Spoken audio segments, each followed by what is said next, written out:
ওনাদের মধ্যে ন্যূনতম কোনো অনুশোচনা নাই।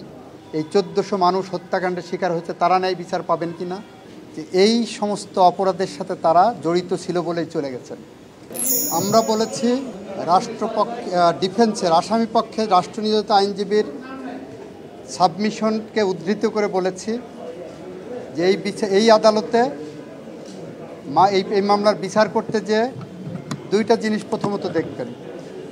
এক, যে অপরাধটা তুলে ধরা হয়েছে অপরাধটা হয়েছে কিনা।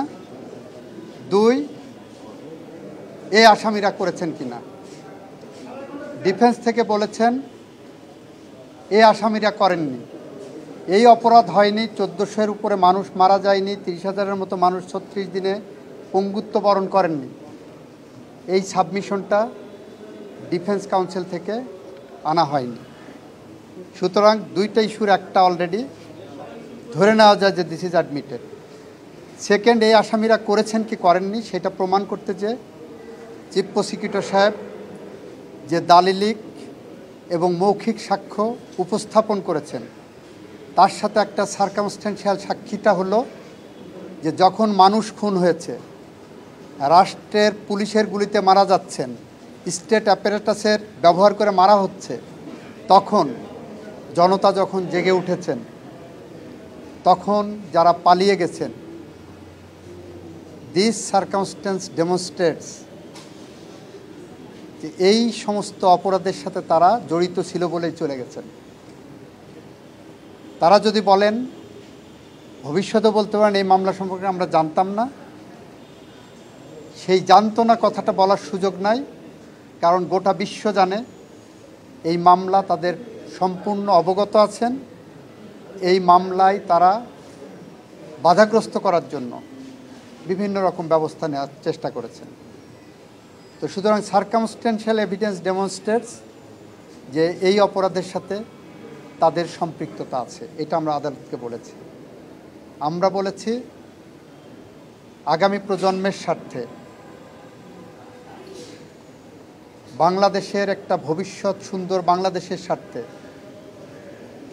সোনাঝরা দিনের স্বার্থে, সোনালী আগামীর জন্য তারা এসে বাংলাদেশে বিচারের মুখোমুখি হয়ে যদি ফাঁসির কাষ্ঠে দাঁড়িয়েও চোখে চোখ রেখে বলতেন বাংলাদেশের মানুষের জন্য আমাদের জীবন উৎসর্গ করে দিয়ে গেলাম, তাহলেও তাদের কিছুটা প্রায়শ্চিত্ত হতো। ওনারা সেটা বলেননি, বরং চিফ প্রসিকিউটর রাইটলি আদালতের সামনে আজকে বলেছেন ওনাদের মধ্যে ন্যূনতম কোনো অনুশোচনা নাই।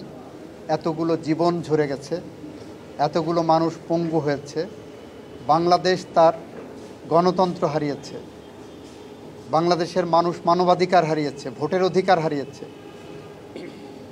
এর জন্য এই আসামিদের ন্যূনতম কোনো অনুশোচনা নাই। এটাই সবচেয়ে দুঃখের ব্যাপার। আমি বলেছি এখানে যদি ন্যায় বিচার না হয় তাহলে মার্টিন লুথার এখানে একটা অবিচার হবে, এবং সেখানে মার্টিন লুথার কিংয়ের ভাষায় injustice anywhere is a threat to justice everywhere. আমি এলিয়নর রুজভেল্টের রেফারেন্স টেনে বলেছি ন্যায় বিচার মানে উভয় পক্ষের জন্যই ন্যায় বিচার। বাইরে কেউ কেউ বলছেন আসামিরা ন্যায় বিচার পাবে কি না, এই ১৪০০ মানুষ হত্যাকাণ্ডের শিকার হয়েছে তারা ন্যায় বিচার পাবেন কি না, ৩০,০০০ মানুষ পঙ্গুত্ব বরণ করেছেন তারা ন্যায় বিচার পাবেন কি না, এটাও কিন্তু ন্যায় বিচারের মানদণ্ডে একটা প্রশ্নবোধক চিহ্ন। এটা বলেছি এই মামলা। আমি বলেছি যে এই মামলায় যে সাক্ষ্য উপস্থাপিত হয়েছে পৃথিবীর যে কোনো দেশের সাক্ষ্য আইনের মানদণ্ডে। আমরা বলেছি যে দালিলিক, মৌখিক, সার্কামস্টেন্সিয়াল সমস্ত ধরনের সাক্ষ্যের ভিত্তিতেই প্রসিকিউশন পক্ষ বিয়ন্ড অল রিজনেবল ডাউট প্রমাণ করেছেন যে এই অপরাধ সংগঠিত হয়েছে এবং এই অপরাধের সাথে সম্পৃক্ত এই আসামিরা।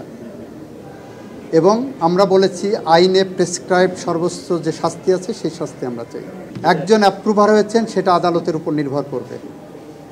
আমরা মনে করি যিনি অ্যাপ্রুভার হয়েছেন ফুল ডিসক্লোজ করেছেন তার ইনভলভমেন্ট, অপরাধের সম্পৃক্ততা।